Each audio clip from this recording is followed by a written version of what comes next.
Louisiana Beer Reviews, Big Oyster Brewery's Shuck It Oyster Stout. Well, you don't have to shuck the beer, but you gotta shuck the oysters. So it's got a pretty label, nice artwork with the oysters, and this adhesive paper label.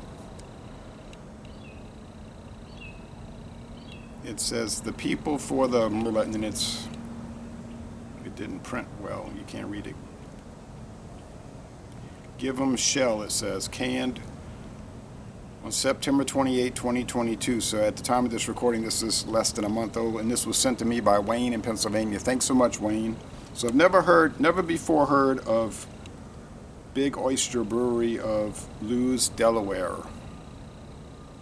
Made with real oysters. So if you have an allergy situation, don't mess with this. 6.2% alcohol, IBU's not listed. You have a cold front coming through, so it's very damp out here, but it's becoming chillier by the hour. All right, so this is listed as one of their archived beers at the moment on their website, although they are listing a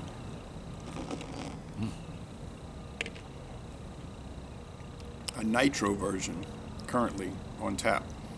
So it's a very thick brown head, tan head, and a very dark brown body, very dark appearance. They don't list the ingredients. I couldn't find any.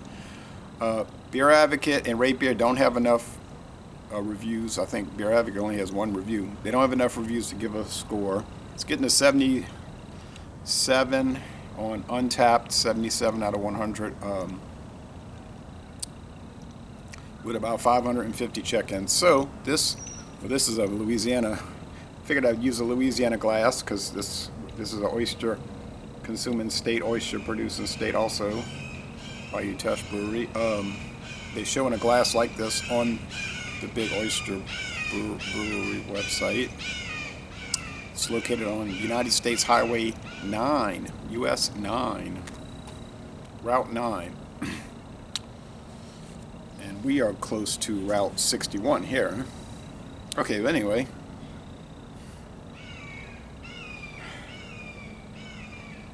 I have been to Delaware a few times, never visited a brewery. We're just really driving through Delaware. I need to go tour Delaware, check it out.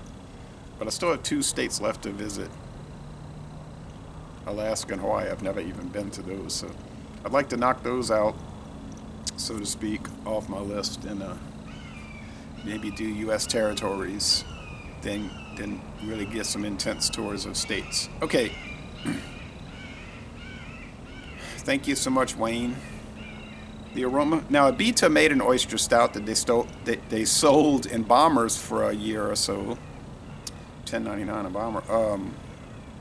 They might still have that on tap sometimes at their brewery, though, in Abita Springs, Louisiana. Smells like dark roasted barley malt, dark bread crust. Don't smell any oysters.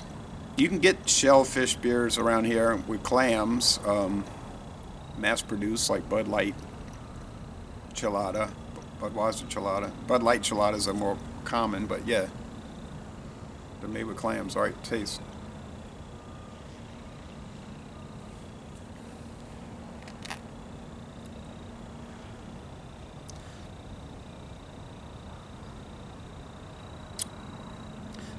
They were saying on the website something to do with the oyster shells help with the brewing process. They found this out in the 1890s, so some brewers used them. Something about the calcium in the shell. I don't know science with that, of course.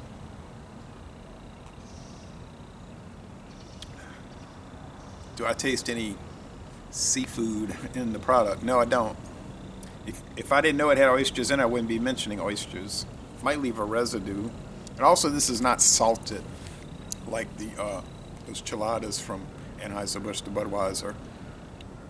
Clamato cheladas are salted, so they're more like a tomato soup, cold tomato soup type thing. High medium body, semi-dry finish, mostly dry. Let's say 60-40. Yes, 60% dry, 40% sweet. It's not really that sweet though. Maybe it's higher than that on the ratio, bigger ratio.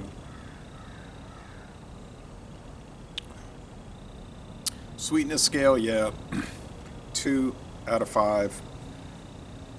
Bitter, 2 out of 5 sugar cubes. So, yeah, it's probably more like 80-20 as far as dry to sweet. And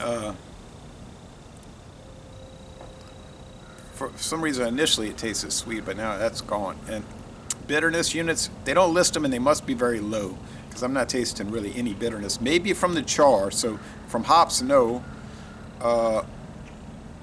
From the char, which is not burnt, but it's getting there, but not. I would say, yeah, 2.5 out of 5 hop cones. They show a map on their website displaying the distribution, and it looks like it's mainly Delaware, Maryland, New Jersey, and Pennsylvania. Maybe a couple of spots in Virginia and a couple of spots in DC, but that looks like it's not well distributed. This is not well distributed there. Will it ever make it to Louisiana? It's possible because we started getting District of Columbia beers earlier this year from Blue Jacket Brewery. Just showed up here in the New Orleans area, and people were saying to me from around the country, I never heard of that stuff, and I live a lot closer to DC than you do. I say, yeah, I don't know why it showed up here. Maybe the distributor knew maybe they had a personal relationship with the owner there, and they said, we're going to help you out or something. I really don't know. I wish they would make a deal with this. This is really nice. But yeah, as you sip on it, you realize it's a dry stout, which is fine. If you're opposed to oysters or the flavor of oysters or anything to do with oysters, forget that, because it's not evidencing that aroma or flavor at all. It's just a regular old stout as far as flavor. It's a very good stout. Now, of course, if you have allergies, some people have shellfish allergies, yeah, naturally you're going to avoid it. Wow, this is mighty fine. I know why Wayne wanted me to try this, because I bet he loves it. Less than a month old, and it had a lot of charge when I poured it. You saw that head was trying to come over the top. So, dynamite product. I'm going to score it.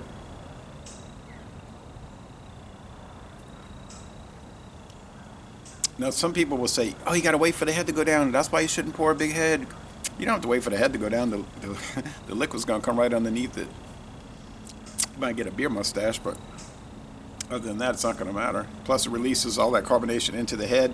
Not all of it, a good amount of it, and then it's not in your belly. And a lot of people will tell me, beer makes me feel full. It fills me up.